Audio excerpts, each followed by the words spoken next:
momento, meus amados irmãos, a poderosa e gloriosa paz do Senhor Jesus. O Bom Carlos falou, essa cantora aí, eu vi esse vídeo, e ela disse que o arrebatamento estava próximo, e ela dizendo que tinha certeza absoluta que isso numa festa de carnaval. Nós estamos aqui lotados, cheio de crentes em culto evangélico, mas ela estava em um ambiente de carnaval, multidão, uma cantora famosa, e ela foi e falou que nos próximos 5 ou 10 anos ela disse que o arrebatamento aconteceria na igreja e numa festa.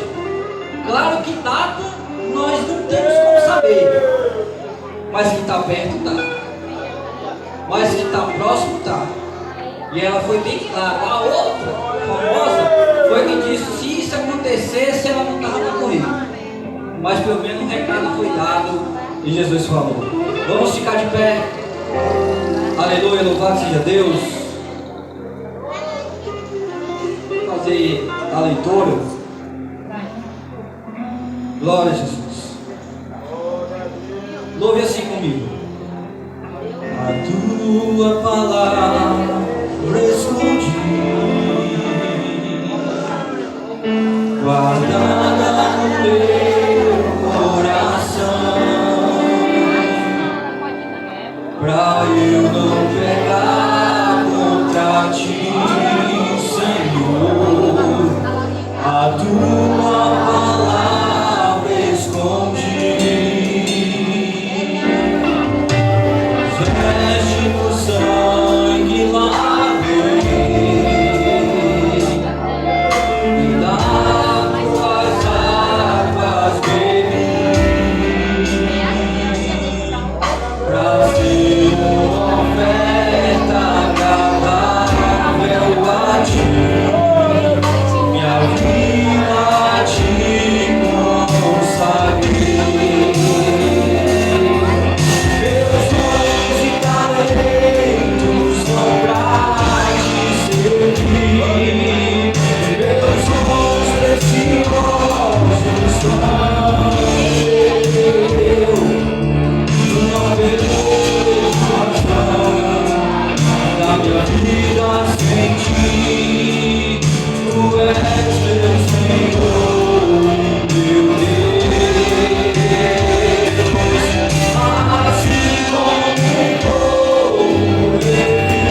capítulo 2.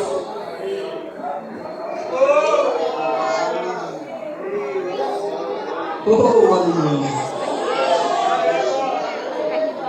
Tu és maravilhoso.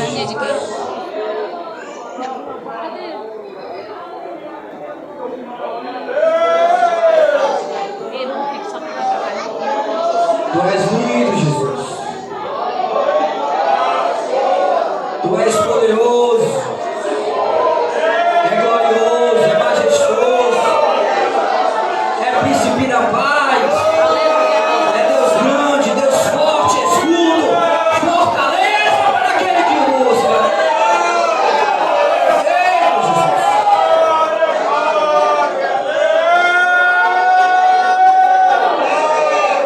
Pode dar lugar ao Espírito Santo. Aleluia, Deus. Aleluia, meu Jesus. Atos capítulo 2. Amém? Diz assim a Escritura Sagrada: cumprindo-se o dia de Pentecostes, estavam todos reunidos. Estavam todos reunidos. Estavam todos reunidos no mesmo lugar. Versículo 4. E todos foram cheios do Espírito Santo. Aleluia. Podeis aceitar, dando glória e exaltando esse Deus Todo-Poderoso. Aleluia, Jesus. Como é bom adorar o Senhor. Como é bom exaltar, magnificar esse nome, Jesus, o nome a qual está acima de todos os nomes. Aleluia. Hoje é apenas o quarto dia da campanha. A mensagem não se encerra hoje. Ela vai se encerrar na campanha na quarta-feira. Mas o importante é nós não perdermos um dia sequer para compreender toda a mensagem, tudo aquilo que Deus quer passar para nós. A Bíblia diz, preste atenção, que estavam todos reunidos no mesmo lugar. Tive uma informação há pouco tempo que em um dos seus estudos tinha aproximadamente 6 milhões de pessoas que foram até Jerusalém. E todos estavam dentro de Jerusalém. Todos estavam lá por causa das festividades que lá ocorriam. Aqui é a festa de Pentecostes, 50 dias após a Páscoa. Então a multidão já tinha se reunido em Jerusalém 50 dias atrás, ou até mesmo antes, para chegar antes da festa acontecer. A primeira festa era da Páscoa.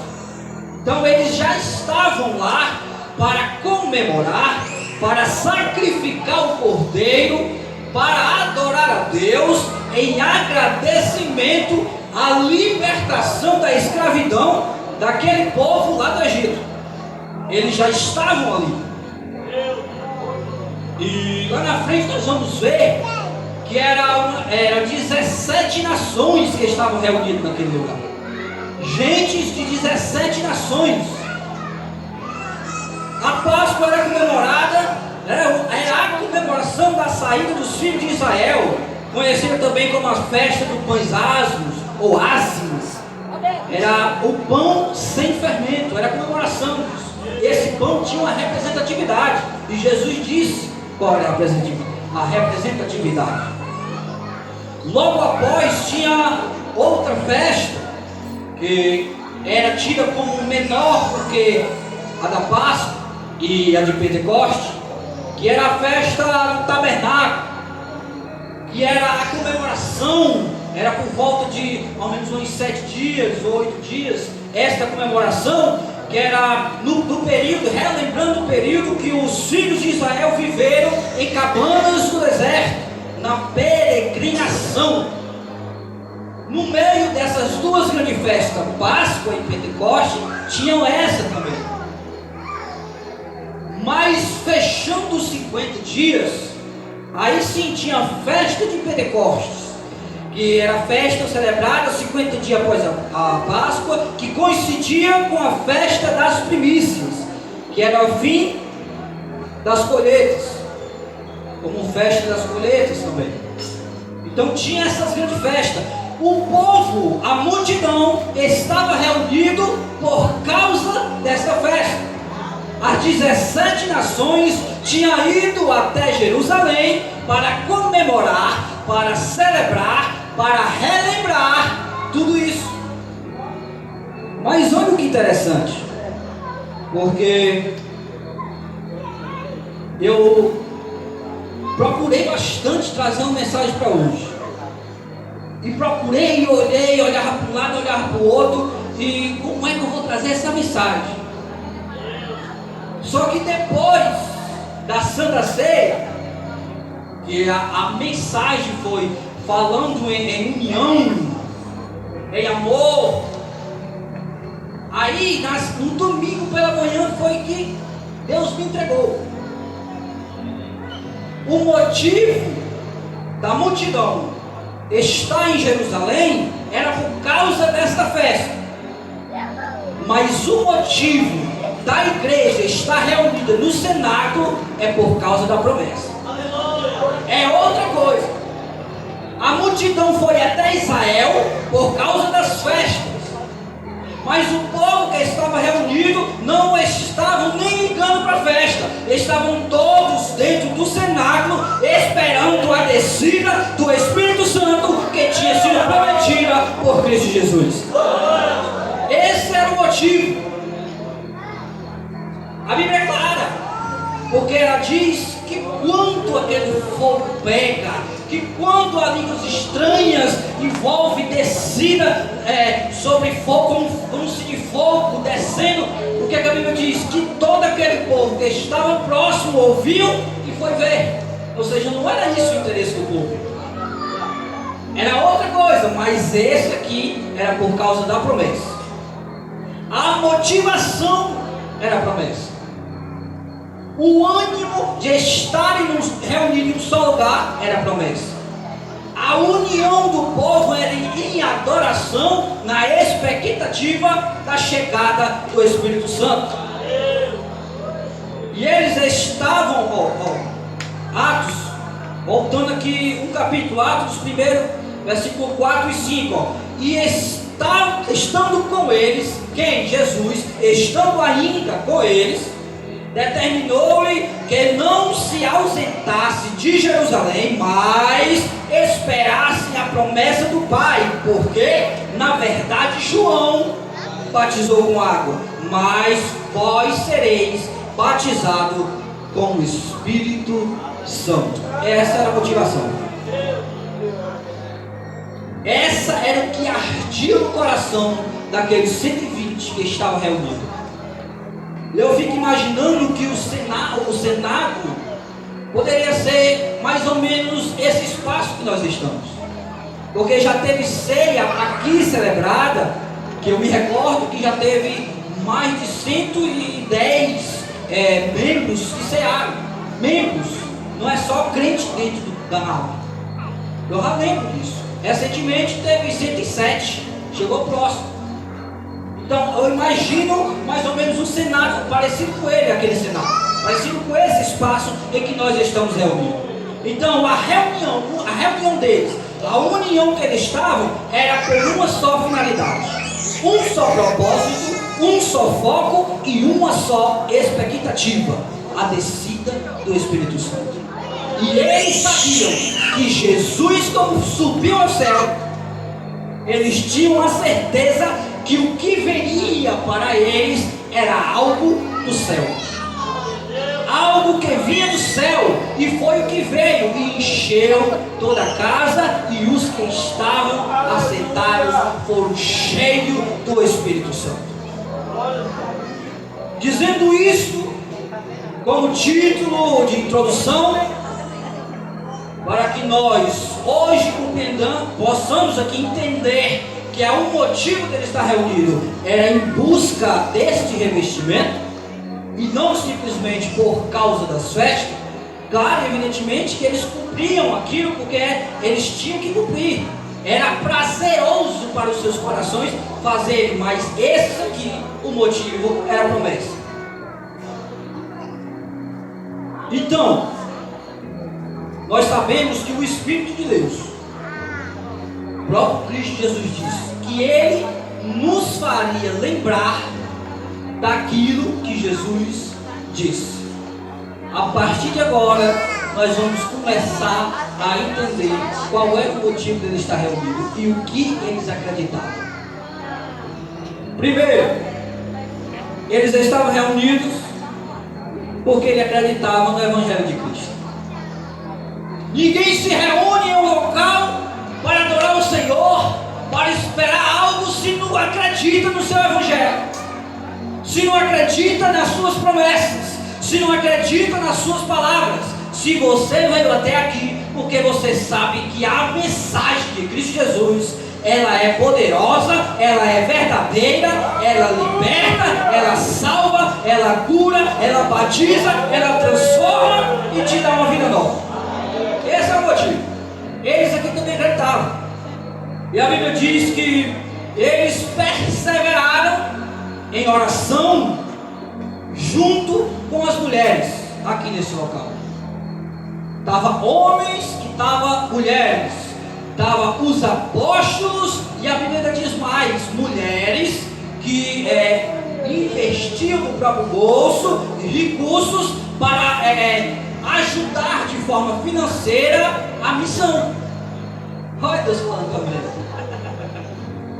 As mulheres investiam do próprio bolso, os homens também investiam do próprio bolso para a missão. Então, estando reunidos, a Bíblia diz que, tenho certeza, Maria, mãe de Jesus, a Bíblia menciona que estava, e outras mulheres, também Maria Madalena, Joana, Maria, outra Maria, Salomé, tinha muitas pessoas acolá. E essas mulheres acreditavam demais em Jesus. Se você olhar, se você analisar e começar a procurar na Bíblia, ler de forma que você preste atenção em todos os detalhes, você percebe que essas mulheres estavam com Jesus aonde Jesus andava. Com certeza, nem todas aonde Jesus ia, Jesus nunca parava em um canto só. Claro que todas não estavam com ele ao mesmo tempo, mas alguma não, hoje não dá, mas vocês aí, talvez tinha essa combinação. E as visitas das senhoras, não, hoje não dá para mim ir, vocês vão lá me representando, é normal. Então essas mulheres sempre andavam com Jesus. A Bíblia menciona que quando Jesus foi preso e que Pedro negou a Jesus perto daquela fogueira, essas mulheres estavam lá. A Bíblia menciona que ela acreditava tanto no Evangelho, elas acreditavam tanto na palavra de Jesus, por isso que ela estava reunida aqui. Elas acreditavam tanto que Jesus sendo espancado, e elas estavam lá olhando, porque Jesus ainda era a sua prioridade. Jesus preso, não estava fazendo nenhum milagre, mas ainda era prioridade. A Bíblia menciona que eu tenho certeza absoluta que Jesus sendo levado, carregando a cruz, mas elas estavam observando.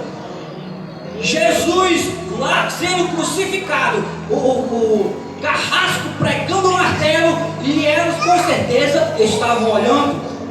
Quando Jesus foi levantado, da mesma forma que foi levantado a serpente no deserto, da mesma forma, para livrar o povo ali no deserto da peregrinação, só para nós entender. O povo lá tinha serpente, tinha víboras venenosas demais, que atingiam, que picavam as pernas e levavam a óbito. Falando com Moisés falando com Deus, e Deus disse: levanta a serpente de bronze Porque ali era mostrando, era uma sombra, era praticamente um tipo de Cristo ali.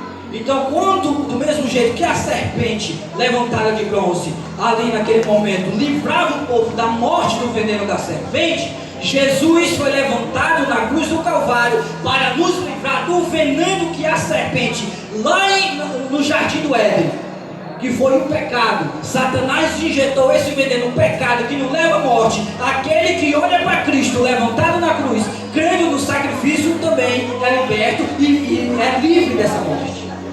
Então, olhando para isso, a mulher olhando para Jesus, mas cria ainda na palavra. Mas o que eu acho lindo, que Jesus morreu, mas ela ainda continuava acreditando. Isso eu acho lindo.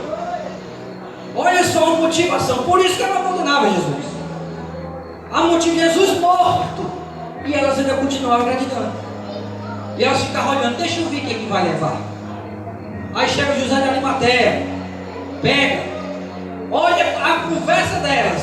Vamos seguir para saber onde é que vai botar o mestre? Porque ela continuava acreditando. É colocado Jesus no sepulcro. Elas viram que colocaram uma pedra grande e pesada. Mas olha as conversas delas. Ó, quando passar o sábado, nós vamos lá. Vamos comprar perfume, vamos comprar bálsamo, algo. Mesmo Jesus morto, ainda é minha prioridade. Mesmo Jesus morto, a palavra dele é forte na minha vida. Mesmo Jesus morto, eu ainda continuo acreditando em Jesus. Mesmo Jesus morto, eu ainda vou ungir ele no sepulcro. Isso é ter fé. Isso é acreditar. Quando elas foram no domingo pela manhã bem cedo, a questão dela não é se ia entrar ou se não ia entrar. No coração delas tinha essa certeza: eu vou entrar, eu vou entrar. E a conversa era: como é que nós vamos tirar a pedra? Porque para ela não importava, elas iam arrancar a pedra, de algum jeito elas iam. Como é que nós vamos tirar? Vamos aqui ver aqui como é que nós vamos arrastar, porque ele é muito pesado. Porque eu vou entrar lá, eu estou convicta que eu vou entrar. Jesus é minha prioridade. Sabe, se alguém diz, mas está morto, mas não interessa, ele é minha prioridade. Porque do jeito que eu estava sem salvação. Do jeito que eu estava sem presença de Cristo Jesus. Ele veio, transformou a minha vida e ele é minha prioridade. E pode ter pedra, pode ser o que for, pode falar ao contrário, pode ter carnaval, pode ter paredão, pode ter o que for. Jesus é a minha prioridade. E elas foram. Só que quando chegaram lá, a pedra já estava removida. E tinha dois homens sentados na pedra. E os homens falaram: ei, vocês estão procurando um vivo no meio de mortos? Jesus não está mais aqui. E elas saíram, alguns saíram para dar o recado. Mas a Bíblia menciona que Maria estava lá. E estando lá, ela chorando, querendo saber para onde levaram Jesus. E olha só, e quando ela estava chorando, ela viu um homem. Eu acredito que seja no meio de jardins, no meio onde tinha flores, porque José de Arimateia era um homem de recurso, um homem rico. Então eu acredito que aquele túmulo lá era novo, não tinha sido usado ainda. Então tinha flores ao redor, era muito lindo aquele espaço. Acredito eu nunca fui lá, mas eu acredito que era muito lindo. Então, ela avistando um homem, talvez no meio dessas flores, a Bíblia diz, vendo e acreditando como um jardineiro, ela perguntou: ei, aonde vocês levaram meu Cristo? É quando o homem olha e diz: Maria. Ao conhecer a voz, ela diz: Raboni. Jesus estava vivo. E o que é que eu tenho para dizer a vocês? A prioridade delas era tanta: Jesus vivo, Jesus pregando, Jesus se alimentando, Jesus sendo crucificado, Jesus sendo espancado, Jesus sendo cuspido, Jesus sendo escarnecido, os pregos entrando em suas mãos, Jesus olhando para Jesus, a multidão escarnecendo, o ladrão ao seu lado dizendo: ei, desce daí, nos livra também. Ela olhando para tudo isso, vendo tudo isso, mas Jesus não deixava de ser sua prioridade, mas mesmo Jesus morto, continuava sendo a sua prioridade, e por colocar Jesus como prioridade, foram as primeiras a ver o Cristo Jesus ressuscitado. Olha que maravilha! Mesmo morto, os discípulos, dois já estavam voltando para casa, os outros já foram pescar, mas Jesus morto continuava sendo prioridade daquelas mulheres. Primeiro motivo que ela acreditava no Evangelho de Cristo Jesus. Segundo, elas criam na cruz de Jesus. Eita, que o barco correu. Elas criam na cruz de Jesus.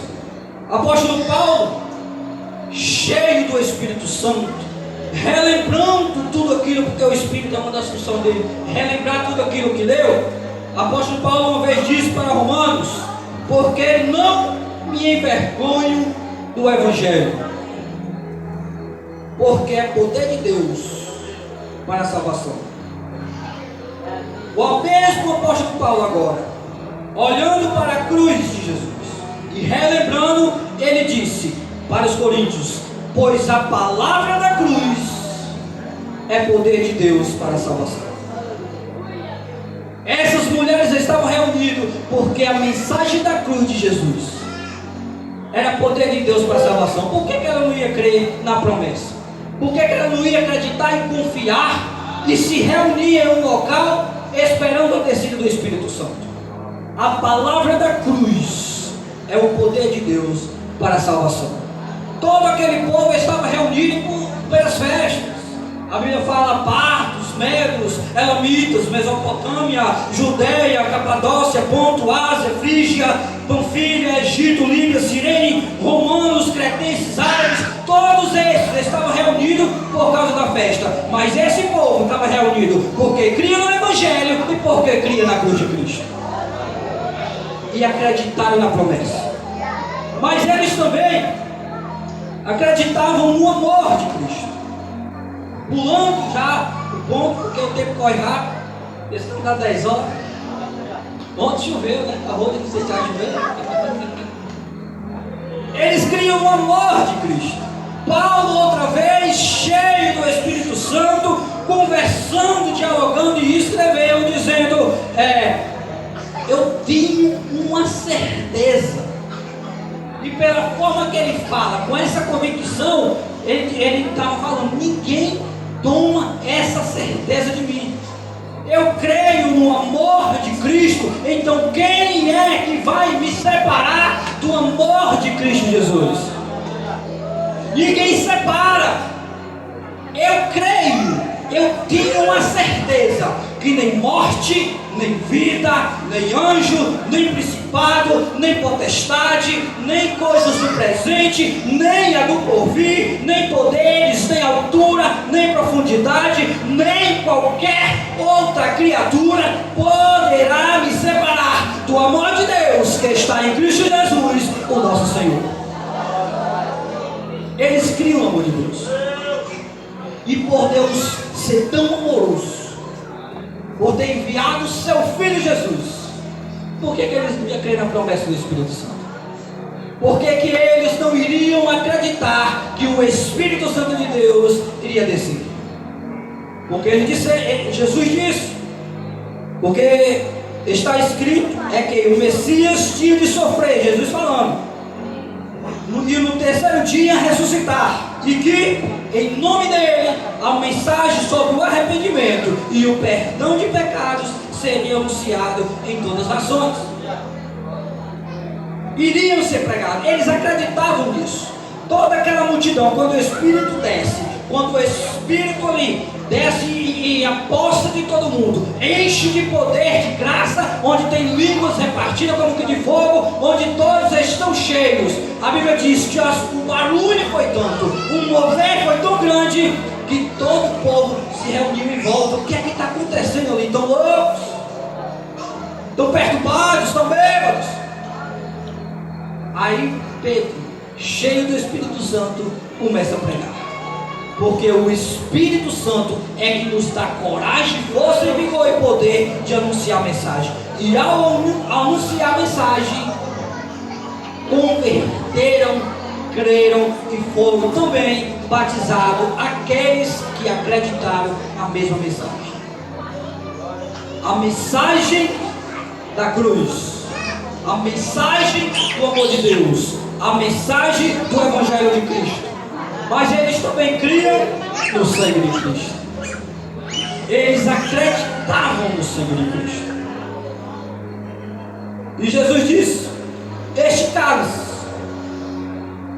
na ceia, olha que interessante, provavelmente, o ambiente onde eles estavam reunidos era o mesmo em que a última ceia foi celebrada, por causa do tamanho do cenáculo. O cenáculo era grande, para caber 120 pessoas era grande. Então provavelmente era o mesmo ambiente onde teve o início da ceia, a última Páscoa, que Jesus celebrou com seus discípulos. Por quê? Jesus falou para Pedro e para João, se não me falha a memória: vai até Jerusalém, lá você vai ver um homem com um canto de água na cabeça, e você segue ele, vai até a sua residência. Chegando lá, você pergunta: aonde está o espaço reservado para meu Cristo celebrar a Páscoa? Aí ele mostrou um espaço grande, um cenáculo bem mobiliado. Então provavelmente seja este, mas o sangue de Cristo, Jesus dizendo: esse cálice é a nova aliança feita por Deus com seu povo. A aliança esta que é garantida pelo meu sangue derramado por vós. Eles criam nisso. Não tem quem seja cheio do Espírito Santo sem crer no Evangelho, sem crer na cruz, sem crer no amor, sem crer no sangue de Jesus. Essa era a motivação dele estar reunido. Se Cristo foi para os céus, eles criam em algo que vinha do céu. Mas o Espírito desceu, porque Cristo tinha que subir para o Espírito descer. Então, igreja, o Espírito Santo na igreja é o legítimo substituto de Cristo na terra. O Espírito Santo de Deus é o legítimo substituto de Cristo na terra, dentro da igreja, dentro dos crentes, dentro dos servos do Senhor, para anunciar, propagar e até fazer prodígios, maravilhas e milagres que o próprio Cristo disse: maiores do que eu realizei. Jesus realizou milagres naquela região. Olha onde é que a igreja e o Espírito faz milagres no mundo inteiro. É maior já do que Cristo já fez. E o próprio Cristo disse isso. Aqui é para sem nem falar de milagres que já aconteceu, já até mesmo pessoas que até desenganadas já foram, câncer e por aí vai. Não precisa não contar, quem já sabe já se alegra só em pensar. Então, o Espírito Santo é o legítimo substituto.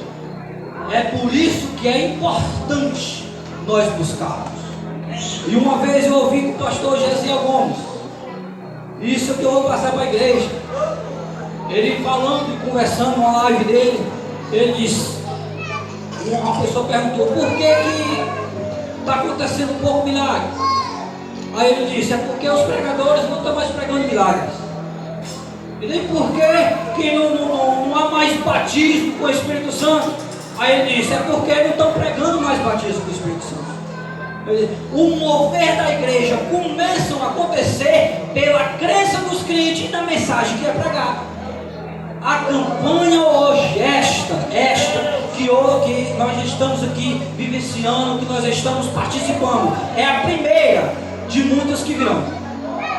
Alguém pode até ter confundido: não, mas não já tinha o Pedro Carnaval? Ali era outro propósito que Deus realizou e Deus já cumpriu. Mas esta se inicia. Esta é um ano novo Para quê? Para que nós possamos ser cheios e o Espírito Santo conceder à igreja conforme a sua necessidade, porque o Espírito Santo é o legítimo substituto da igreja na terra. E o que é que o Espírito Santo faz? Ele revela. O Espírito Santo, ele ensina. O Espírito Santo, ele intercede com gemidos inexprimíveis.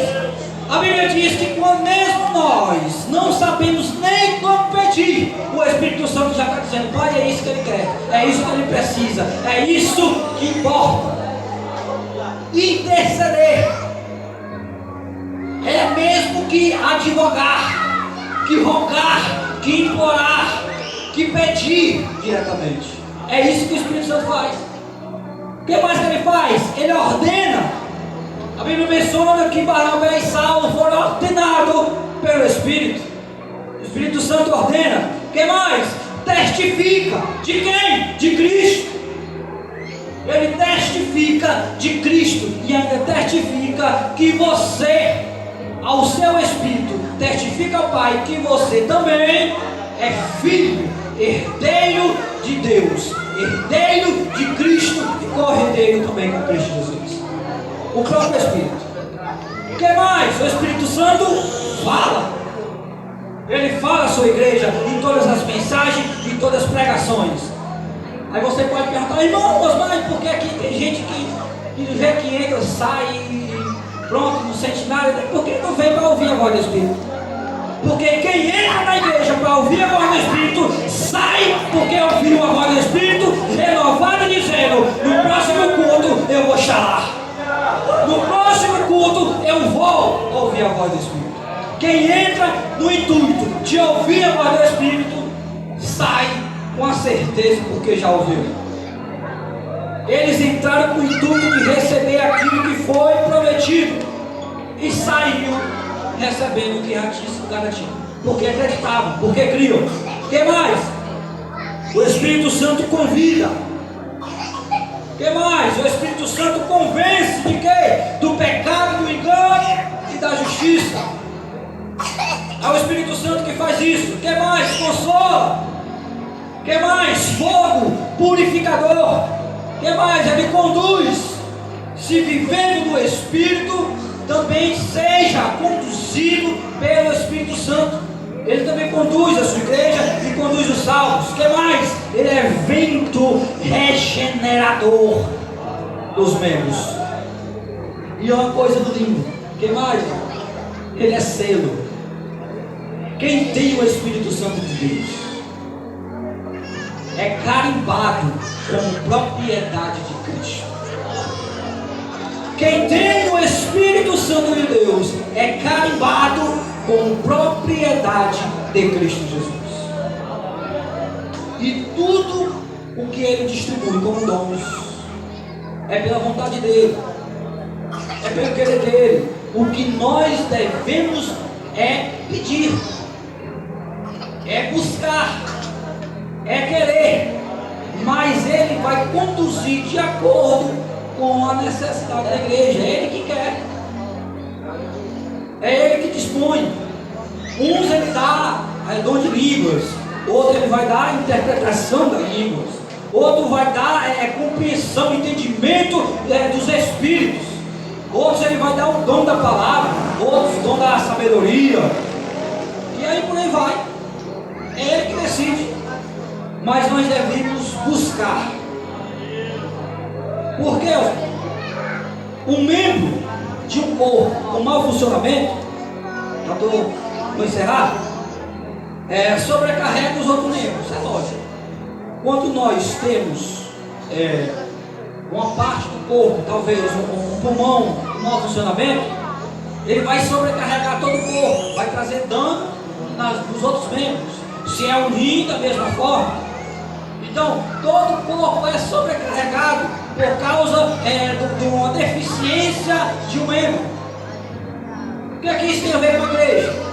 Se nós não se ligarmos na mensagem do Evangelho, Se nós não compreendermos a mensagem da cruz, se nós não compreendermos o amor de Deus, e nós não entendermos o sangue de Cristo, não esperar a bênção do Senhor, não buscar o revestimento e entrar na igreja displicente, você vai ser um dos membros que pode estar com dificuldade.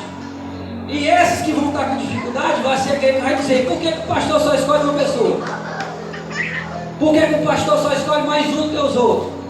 Eu estou louco, posso dizer assim, para ser um obreiro e os pastores me separam. Porque eu tenho vontade de ser alguma coisa e o pastor nunca me vê. Porque eu quero pregar a palavra, eu quero ser cheio do Espírito Santo, eu quero falar em língua, acho lindo falar em língua. E por que não acontece isso comigo? E tem gente que fala língua, tem gente que prega bem, tem gente que se expressa bem, tem gente que tem uma sabedoria da palavra. E por que eu não tenho? Se tem pessoas que têm mais funções do que as outras, é porque essa pessoa está sendo sobrecarregada, porque alguém está em falta. E quem está em falta é quem não recebeu. Então também tem um alerta, porque o Espírito Santo alerta. É necessário todos os membros buscarem revestimento. Olha o texto que eu li. Todos estavam reunidos. Todos estavam reunidos em um só propósito, em uma só finalidade, em um só foco, em uma só expectativa. Todos. Por isso que todos foram cheios. Mas aqueles que não creram, não receberam. No capítulo inteiro, para encerrar, no capítulo inteiro nós vemos aqui a ação do Espírito Santo. Em todos os momentos. Nós vimos aqui os 2, os 3, 4, 5 primeiros versículos, achamos que lindo é isso aqui. É labareda de fogo caindo da cabeça. Ah, isso é lindo demais. Não. No capítulo inteiro, a Bíblia vem mostrando. Olha só, verso 2. O que é que ele diz? Vento veemente e impetuoso. Foi ação no momento. O que é isso? Vento regenerador, símbolo do Espírito Santo. Verso 3, línguas repartidas como que de fogo. Que é isso? Fogo purificador, símbolo do Espírito Santo. Verso 4, falaram em outras línguas, variedade de línguas. Que é isso? Dom do Espírito Santo. Verso 11, nossa própria língua, falando da grandeza de Deus. O que é isso? O povo em volta ouvindo falar na sua própria língua. O que é isso, Osmar? Testificação, ou seja, daquilo que está acontecendo, mostrando para todo o povo que está em volta, testificando. O que é isso, irmão? É a atividade do Espírito Santo, porque eles ouviam falar nas suas próprias línguas, ou seja, estava falando, testificando e mostrando a ação de Deus, pregando o Evangelho em línguas que ninguém sabia. A Bíblia fala: olha, Galileu, como é que está falando a língua que eu sei? Esse povo não são cultos, esse povo não são formados. Como é que está falando a minha língua? A ação do Espírito Santo, testificando do poder de Deus. Verso 14, Pedro pondo-se de pé. Que é isso, Osmar? Espírito de coragem, espírito de ousadia, espírito que ensina. Característica do Espírito Santo.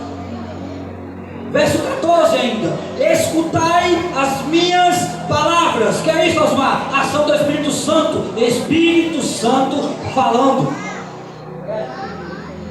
Verso 16, foi dito pelo profeta. Quem falou?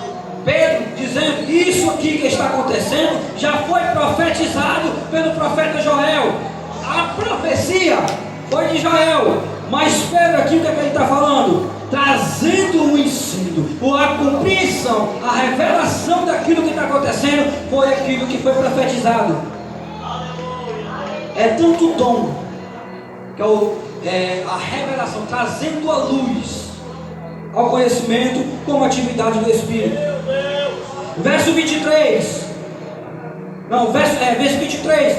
Crucificaste e o mataste. O que é isso? Pedro pregando: vocês crucificaram Cristo, vocês o mataram. Que ação é essa, irmão? Convencimento. atividade do Espírito. Pedro pregou e disse: vocês o mataram. Que é isso? Trazendo a mente dele, realmente somos nós. Eles estavam sendo convencidos do ato que eles fizeram. Verso ainda 23, porque dele disse Davi. O que é que Davi disse? Que o santo do Senhor não entraria em decomposição. Davi, lá atrás, Davi não estava falando de si, Davi estava falando de Jesus, porque Davi também era profeta. Quando Pedro fala disso, ele traz ali a luz do entendimento, uma revelação, trazendo aquilo que foi profetizado, trazendo a luz do entendimento. Também, ação do Espírito Santo. Verso 27, não permitirá que o santo veja a corrupção. Foi o que eu já tinha dito aqui, a pílula adiantada. Verso 28, fez conhecido o caminho da vida. Que é isso, a condução. O Espírito Santo é quem nos convence e nos direciona ao caminho da vida. Conversando lá na casa do Pedro, do irmão Dito, estava lá eu, Pedro, o irmão Dito, o irmão Marcos Vinícius, nós conversando com o seu filho lá, na palavra. Eu disse para ele: olha só, a ação dos três em conjunto para salvar o ser humano. Alguém prega, reação do Espírito Santo, dá o entendimento da palavra. O Espírito Santo vai convencer o ser humano do pecado, do erro e da justiça de Deus. Ao convencer, Deus Pai vai lhe chamar. E ao lhe chamar, Cristo Jesus disse: de maneira nenhuma eu lanço fora. Então Jesus sendo o caminho, o Espírito Santo convencendo, o Espírito Santo convencendo, Deus traz até Jesus e Jesus leva até o Pai. Os três em ação. Verso 37, que faremos nós, pois irmãos? Essa é a pergunta do povo. O que é que nós faremos então? Já de toda essa pregação, Pedro, que tu deu, eles estavam ali convencidos da ministração da palavra. Já estava com o coração aquebrantado, arrependido. A ação do Espírito Santo dentro do coração, através da palavra pregada. Verso 38, arrependei-vos e sejam batizados. Convite do Espírito Santo para aqueles que ainda não tinham aceitado. Também é uma característica do Espírito. Verso 41, creram na mensagem e foram batizados. Falaram em outras línguas estranhas, dom do Espírito, receberam o selo do Espírito Santo. São propriedades também de Cristo Jesus. Mas no verso 39 é o que é mais lindo, que eu fiquei alegre demais quando eu li. Porque, olha o que diz: pois esta promessa é para vocês. Pedro falando para o que estava em volta também, para os presentes ali, para os seus filhos, os filhos deles em volta. Mas olha o que Pedro diz: mas também é para os que estão longe. Não era para simplesmente ele que estava perto, mas para também os que estão longe. Hoje eu pesquisando fui entender o grau de tão longe. Daqui no Acarape não tem, mas de Fortaleza a Jerusalém é só 8.698 quilômetros. Se é mais longe do que isso, eu não sei. É também para os que estão longe, é também para nós que estamos aqui, tão distante de Jerusalém. Isto é, para todos aqueles que o Senhor, nosso Deus, o chamar. Aqueles que creem no Evangelho, aqueles que creem na cruz de Cristo, aqueles que creem no amor de Cristo, aqueles que creem no sangue de Cristo, aqueles que creem na promessa de Cristo, aqueles que creem que aqueles que buscarem também serão cheios, batizados, e o dom do Espírito Santo vai conceder conforme a igreja necessita. Porque ele não dá dom a desperdício, não. Ele dá conforme a igreja necessita, conforme a sua igreja. Vocês lembram que eu disse? O Espírito Santo é o legítimo substituto de Cristo Jesus na terra. Então Ele é quem está conduzindo a sua igreja. E quando Cristo chamar, nós vamos ser conduzidos nos ares. E se morto já tiver, o mesmo Espírito que ressuscitou Cristo Jesus é o mesmo Espírito que irá também nos ressuscitar para ter um encontro com Deus nos ares. Que Cristo Jesus nos abençoe, nos guarde e nos livre e derrame seus dons e suas bênçãos sobre nossa vida. Amém e graças a Deus.